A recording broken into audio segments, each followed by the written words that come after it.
Okay, today is going to be a little bit difficult. Typically in class, we would make a foldable for your three properties, commutative, associative, and distributive.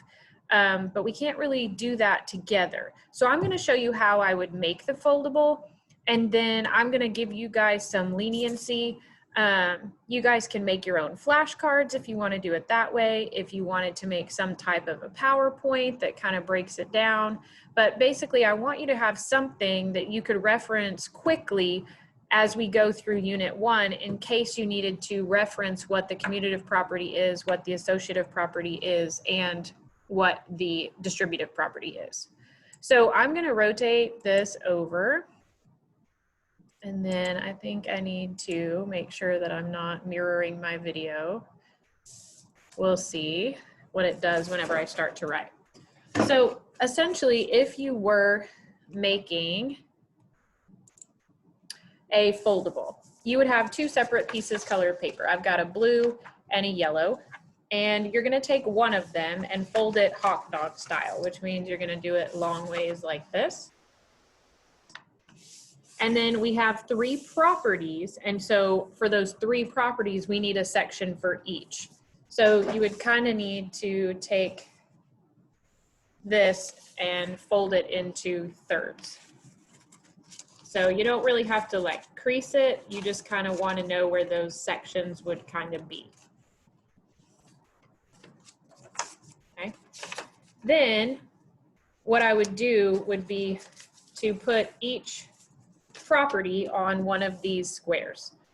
So I'm going to cut it, just the top one. Notice I'm not cutting this bottom layer. I'm just going to cut the top one where those creases are so that I have three even sections.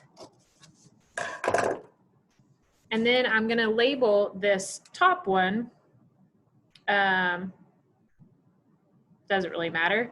We'll do the distributive property.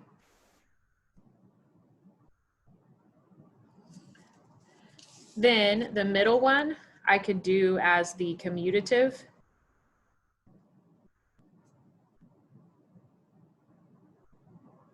And then the bottom one we could do as the associative.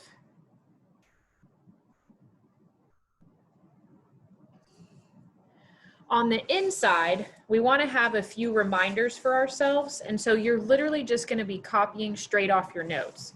So if I go on the inside, over here on this top part, I want you to write the true definition. So on your notes, it's going to be the one that gave you the actual definition of distributive. I think it talks about multiplying the outside number by everything inside parentheses. Then down here at the bottom, I want you to write the part where it says how to recognize the property. And again, that was on your notes. So we talked about the true definition, and then we talked about how to recognize it. And in fact, the distributive property, I'm pretty sure we gave two of them.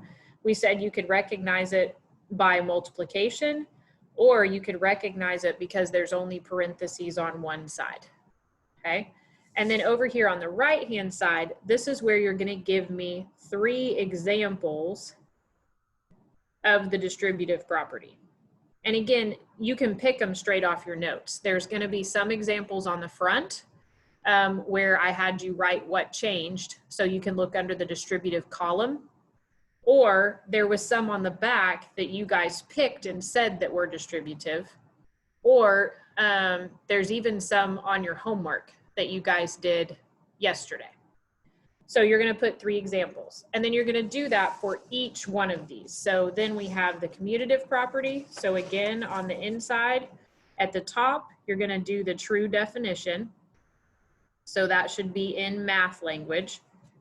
And then at the bottom, you're going to do how to recognize it.